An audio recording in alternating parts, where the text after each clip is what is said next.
Hi, it's Dan here from dancoopergarden.com. I'm going to show you how to make a quick, simple and effective flower arrangement using a flower frog.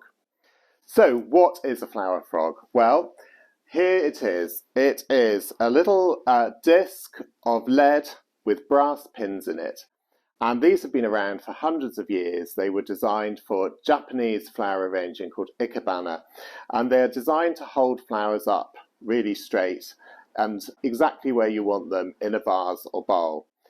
And in Japanese, kenzan is what they're called, which means sword mounted. And I think you can see why, because they look a little bit like a carpet of swords. They come in lots of different sizes. So there's a large, there's a medium size, there's a small size, and also there's a set of 4 miniature ones, which are really great if you've got things like egg cups or teacups to arrange in, and you can put them in whatever order you like in a bowl. And what's great about them is that you can use any kind of vessel that holds water. So long as the water goes over the top of the pins, you can use them to arrange flowers. And because they're made of lead and brass, they won't go rusty underneath the water, so you don't need to worry about that. Now on my website, I've got a range of flower-shaped bowls that these fit in perfectly. So these are designed perfectly to fit the medium-sized flower frog in. And there are other dishes that fit the large, small and minis as well, like this little cabbage bowl. So I'm going to show you now how to do a very simple flower arrangement.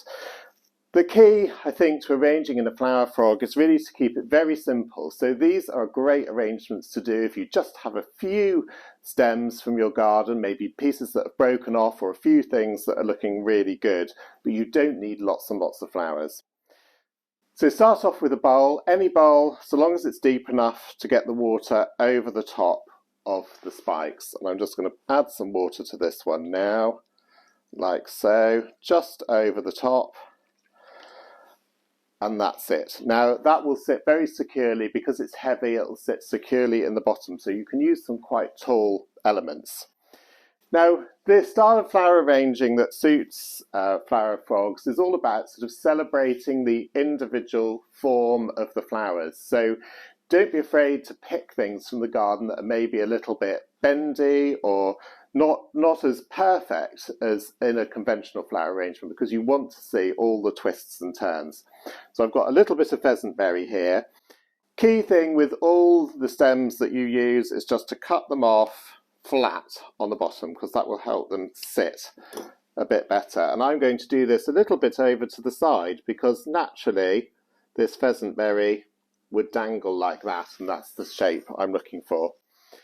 And then something to go at the back. This viburnum is starting to go a nice autumny colour. Again, this is quite a woody element, so you can snip it off again straight at the bottom and push that down quite firmly. Now these are very, very sharp, so just mind your fingers when you're doing anything with kenzan, because you want the stem to go onto the spikes and not your fingers. Then I'm going to put a slightly taller dahlia here at the back, and if you're like me and you need glasses, just get down close and see where that's sitting. I'm doing it the wrong way round, but you would have a little look as you put each one in to make sure the positioning is just so.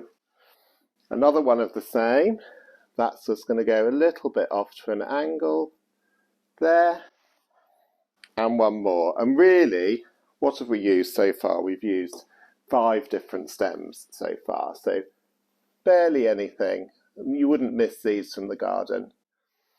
Now that's looking nice already, but I want to give it a little bit of an autumnal feel by adding some of these grasses in, and that will just give it a light and airy feel.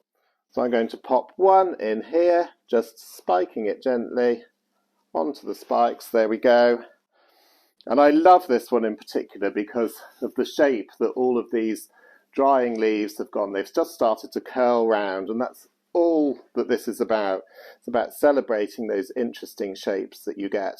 So I'm going to put that in there so I can just see those leaves going over. Now, I will follow my own advice and just turn it round and just check and see how that's looking. And yes, just a little bit of crimping, and there we are. I think we have it about right.